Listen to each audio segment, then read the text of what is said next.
All right, think about this. If you feel grateful for anything, you cannot feel depressed in that moment.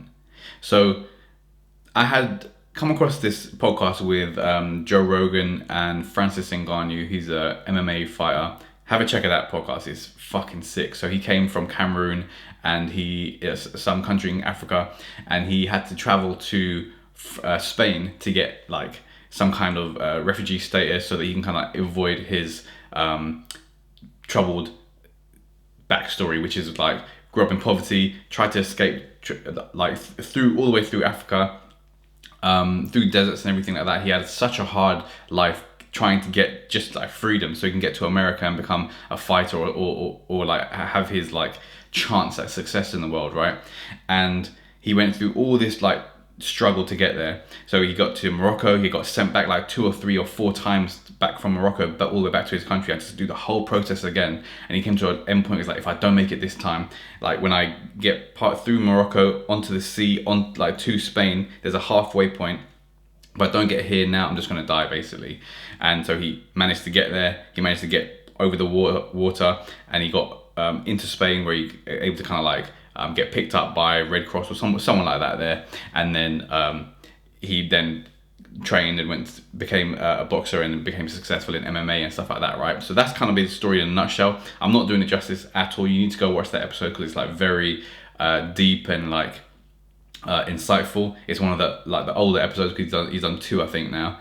But there's also a film on Netflix called Adu, so ADU. So if you want to go and watch that, if you want a more cinematic experience of what that could be like, he mentioned that in the podcast too. Like his life is similar to this movie. So it's like the escape from their country of poverty to a more successful country where they can like start and build a life basically without the risk of like famine, of diseases, of all these different things that are like plaguing them as a community, of like violence and threats and stuff like that too from other people. So all of this stuff, right, this is what they had to do to get to a first world country so they could start living their life. Okay, this is like the existence for millions of people out there around the world. Think about all the people in North Korea right now that are in like situations where they're just born into poverty and famine and disease ridden countries, like throughout the entire village or population that they live in, right?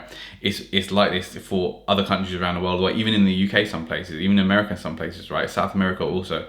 So everywhere around the world is like this, right? So if you're living in a first world country and your hot water turns off for the day, for example, and you feel shit about it because you can't have a shower now, you feel like you stink like shit, there's a few different things you can do to kind of get yourself out of this funk of feeling like bad about it, feeling depressed about it, feeling sad about your current existence.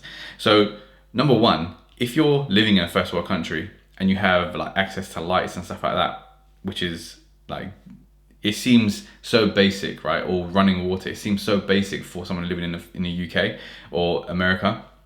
That is actually, you're in like one of the top 5% or 10% of wealthiest people in the world by just having that access. Just saying, because there's so much poverty out there, so many people in worse situations than you, that you are in this really good situation. So because you're maybe born in this country, or because you have lived here for so long, you forget what it's like elsewhere, for example, or you don't kind of like venture out to see what it's like elsewhere. You forget and you're like, okay, this is shit today. But if you have this other story to compare it to, no, every day is a blessing for you because you're just born into the promised land kind of thing, right?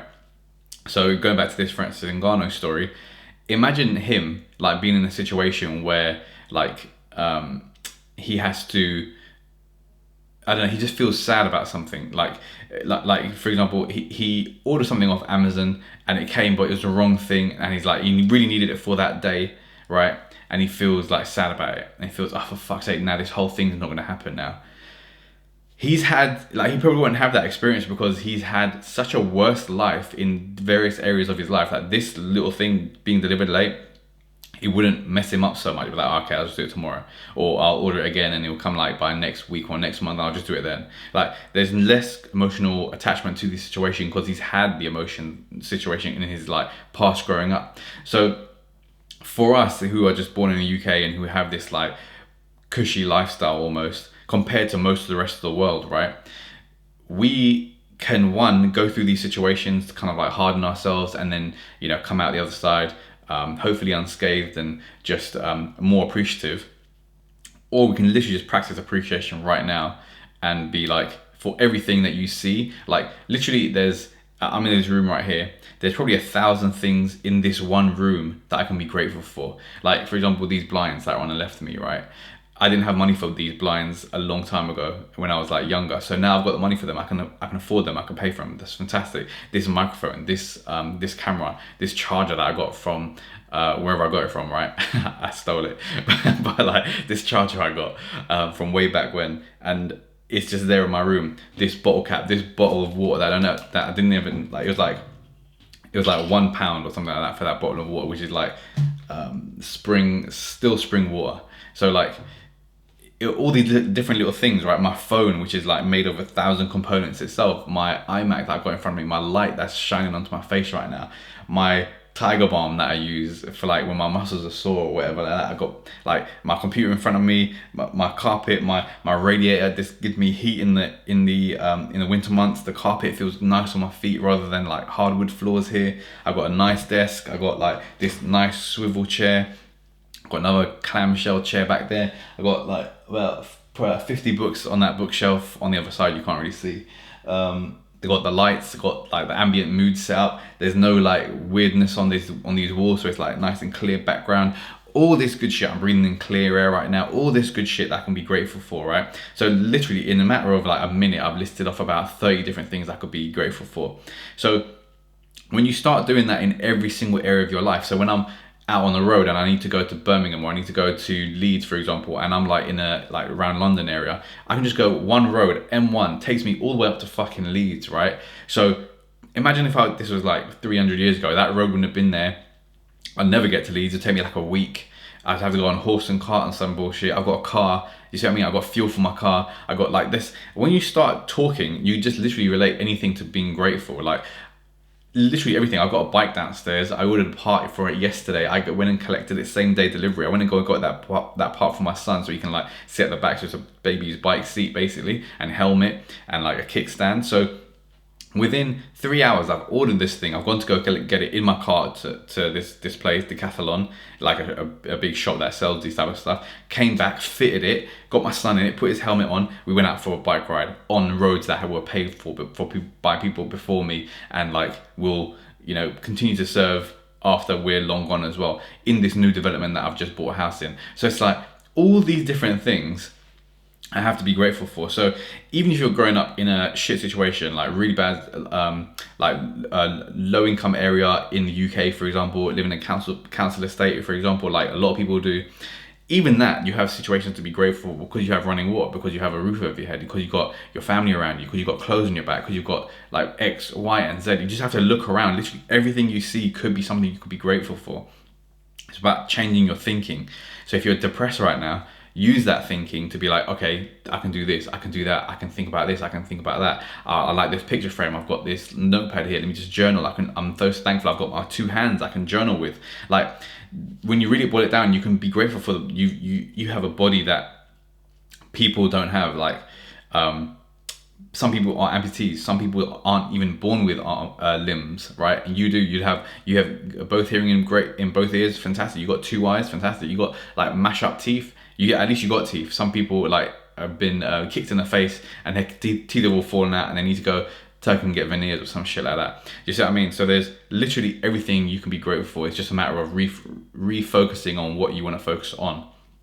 So if you're depressed right now, you're probably thinking about all the negative shit. I don't have this, I don't have that, I don't have this, I don't have that, right?